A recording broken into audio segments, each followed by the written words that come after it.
ಕೆರೆಬೋದೂರು ಗ್ರಾಮದಲ್ಲಿ ಉತ್ಕಮವನ ಪೂಜೆ ಆಚರಣೆ ಮಾಡಲಾಗುತ್ತದೆ.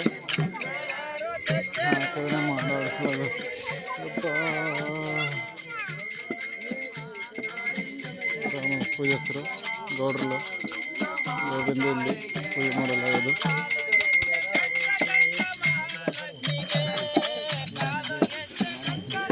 ಗ್ರಾಮಸ್ಥರು ಪ್ರತಿ ಮನೆಗೂ ಕಾಯಿ ಕರ್ಪೂರ ತಂದು ಪೂಜೆ ಮಾಡಲಾಗುವುದು.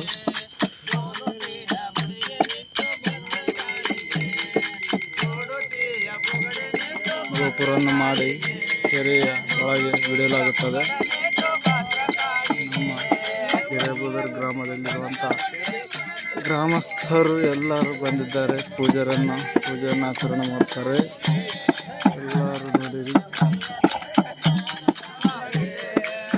ಕೆರೆ ದೊಡ್ಡ ಕೆರೆ ನೋಡ್ರಿ, ಕೆರೆ ತುಂಬಿಲ್ಲ.